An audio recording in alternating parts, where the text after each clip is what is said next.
Although Mrs. Dubose did not play a part throughout the whole book, she did have a significance to Jem and others in To Kill a Mockingbird by Harper Lee. The author characterizes Mrs. Dubose as a strict, stern, but brave character. Previous minor encounters with her left me with no desire for more. Lee 132. Scout describes Mrs. Dubose through her own eyes as a hateful woman that was mean and hurtful. After Mrs. Dubose says, not only a Finch waiting on tables, but one in the courthouse longing for N-words, Lee 135, Jem becomes angered and leads him to make the decision to ruin Mrs. Dubose's front yard. What Mrs. Dubose says to the children leads them to further think that she is a cruel woman, although this is not the case. As the book continues, Jem and Scout learn more about Mrs. Dubose. As a consequence to Jem's earlier actions, they are forced to read to Mrs. Dubose after school. She wants me to come every afternoon after school and Saturdays and read to her out loud for 2 hours. Lee 140. During this time, the children listen to Atticus and realize what Mrs. Dubose was really going through. Jem, when you're sick as she was, it's all right to take anything to make it easier, but it wasn't all right for her. She said she meant to break herself of it before she died, and that's what she did. Lee 148. Mrs. Dubose was addicted to drugs and went through much pain and suffering.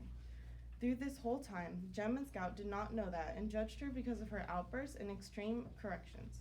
Also, Mrs. Dubose's death really affected Jem. This was truly a turning point and where he lost the theme of innocence. He became moody and started to realize the gravity of certain situations.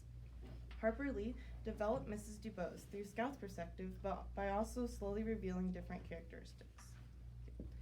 So as you can see on my house, I have 2 windows and 1 door. One window opens up to reveal the scene where Jem and Scout read to Mrs. Dubose after school. The children are sitting in chairs while Mrs. Dubose is in her brass bed. On the dresser is the steel alarm clock, signaling it is time for them to leave, and the book Ivanhoe, which Jem read. The other window opens up to reveal a unique symbol. This symbol symbolizes perseverance and originates from Aiken culture.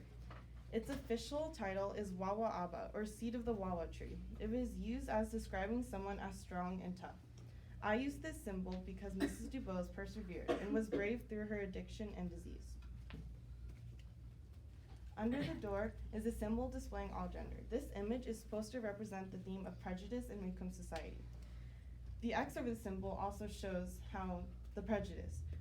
The comments Mrs. Dubose makes to Jem and Scout are incredibly prejudiced and hurtful. This is why I chose this multi-gender symbol as a theme. Also on my project is what is supposed to represent the garden and the scene where Jem suddenly destroyed Mrs. Dubose's garden and camellia bushes. Also on the house is a steep staircase, another characteristic of the house described in the book. Mrs. Dubose is a significant character that has a long-term effect on the story, while also representing the theme of prejudice and perseverance.